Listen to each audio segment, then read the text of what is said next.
So you have to learn how to look at them.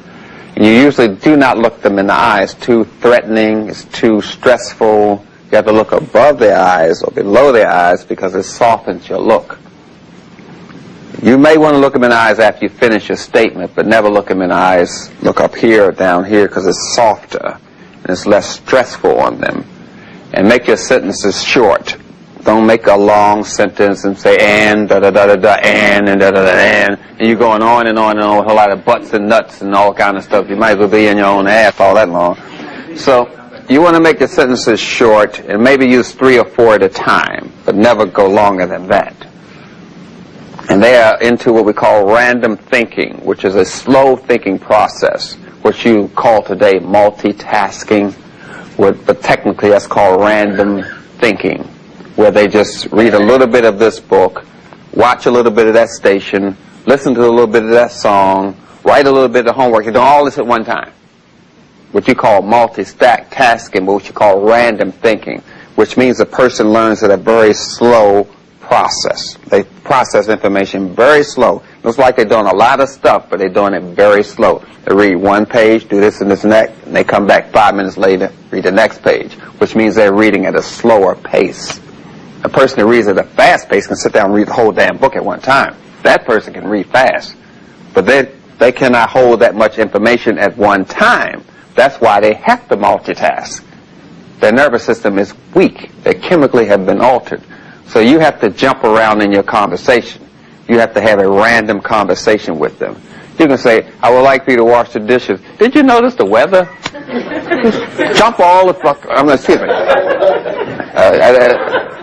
Sorry, I went ghetto fabulous there. Just kind of jump around.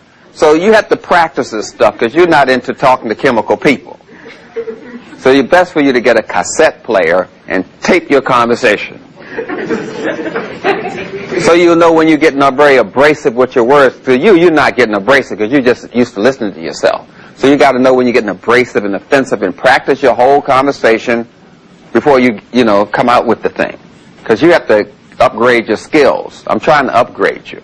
You're running on Windows 92. I mean, it ain't working. So I'm trying to upgrade this whole approach to talking here. And remember that a person that's been chemically altered, especially a child, and they play in this room all day, and the light's always on in the hall. And this day, start playing in the room, and the light isn't on in the hall, they're going to go into a spastic. They're going to go into a nerve spasm. They're going to start throwing stuff around. You say, what's wrong with them? Because you messed up the whole sequence. See, they used to a schedule, a rhythm, and you messed up the rhythm. Rhythm is established in the mother's womb. That's when the rhythm is great. And now you got this whole other rhythm. You altering rhythm. You're not seeing it as rhythm. You're just seeing it as the light off. But that just threw off every damn thing for them. Little things like that, because they have inability to focus. They can hear a noise outside and lose all attention from what you're saying. Really, just one little plane going by, they lost. They come back to you and you said, didn't you hear me? You say, yeah, I heard you. And the train go by, they lost again. They can't focus that well. That's why you got to jump around. So you won't be so stressful when you talk to them. And you have to practice this stuff.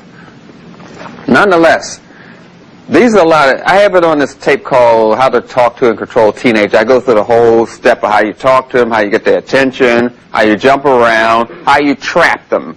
You have to know how to trap them in a conversation. I mean, sometimes you run out of juice of how to control this person. So when you run out of juice of how to control them, you flip the blame. You say, you should have washed the dishes, but maybe it's the way I said it that caused you not to wash the dishes. So you're blaming yourself. Then you switch it around. But you know you should have washed the dishes even though I didn't ask you. Then they say, oh, yes, right. Then you flip it back around. But then you just keep flipping around, confuse the hell out of them, and then leave the room. Then you go in your room and just think about how the hell to control this fool. See, that's buying you time. You got to know these tactics. So I run down all these tactics on how to confuse their ass so you can buy some time. Because they know that when you initiate discipline, you got to monitor discipline. So every time they mess up, you come up with another rule. Mess up, and you got all these rules you got to monitor, and meanwhile they wearing your ass out. So the rules work for their favor. So now they're using the rules to manipulate you. Now you all tired, now they can have their way. That's why they were messing up all along. Wear your ass out. You see, you got to know all of these things. So I run down all these processes of how to manipulate rules, how to manipulate them, confuse the hell out of them, buy some time, go in your room and plot some shit on them. You got to know these kind of things. It's on the tape. It's about a 2-hour tape. It's not a big issue. Once you learn it, you got it. Because you have to see this process of how it works. You have to understand that this whole thing is about planning. You looking at basketball, you looking at football, and you think it's a game. That's not a game. That's about planning. Every time they make a play, they make a plan. Even if the plan works, they still get in the huddle and make a plan. Even if something that works, they make a plan. When they mess up, they make a plan. When they don't mess up, they make a plan. And you got a plan. You say, okay, if I give them a reward and I don't have a punishment, I'm setting myself up for manipulation. Every time you give them a reward, you got to have a punishment or don't give the reward. You're setting yourself up for manipulation. Because the thing you have to understand about children, I'm up north now. The thing you have to understand about children is they are conscious of their needs. All they're thinking about for 24 hours is how to get their needs met. From the warden. From you. For 24 hours, they're only thinking about their needs. For 24 hours, you're thinking about the bills, going to work, dinner. See, you're split. But for 24 hours, all they're thinking about is how can I get my needs met out of this sucker and get the money out their pocket. That's it. Therefore, you are set up for manipulation. That's why you got to know how to plot on them, just like they plot on you. They call them and say, I did this to my mother and that's how I got out. They calling up each other. I'm telling you. So you got to start plotting too. And so I run all this stuff down. So you have to know how to do this stuff. What we call manipulation and control.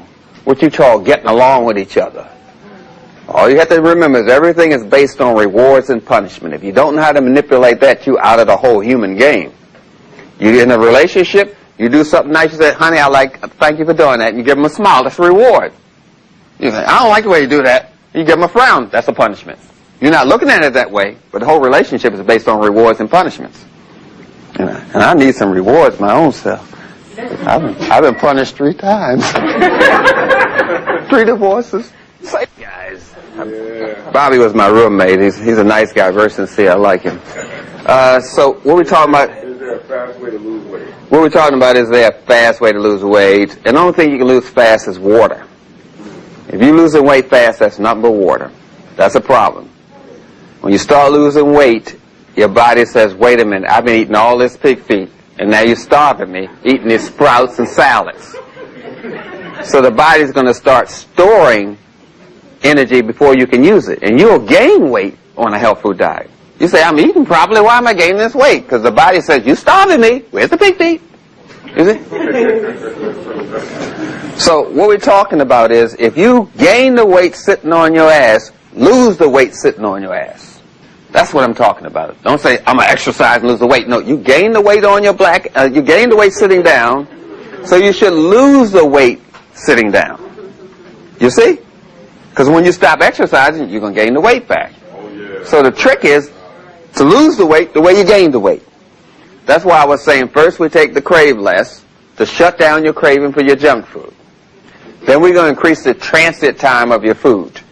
How long it takes the food to enter your mouth and leave your anus, or ghetto, your ass. So, how we do that is we time your transit time by you eating a meal and you swallow the corn whole or the black beans whole, then look for it in your stool. And that tells you how long it took the food to leave your body. You see? We're going to time that first. So we're going to use things to keep that food moving. We're going to use something slimy. Fenugreek seeds. Flax seed meal, not the seeds, the meal, the powder made from the flax seeds. So we're looking at flax seed meal. You can put fenugreeks in the blender, make them into a powder. We can use anything that's slimy to slip it out of your behind. And you're looking at taking about 4 to 6 tablespoons of this a day. You can put it in soup, sandwich, salad, smoothie, orange juice, grape juice. You just want to get it in your system. And it will help speed up the transit time. Crave less will shut down your craving. Now this works whether you're on junk food or health food.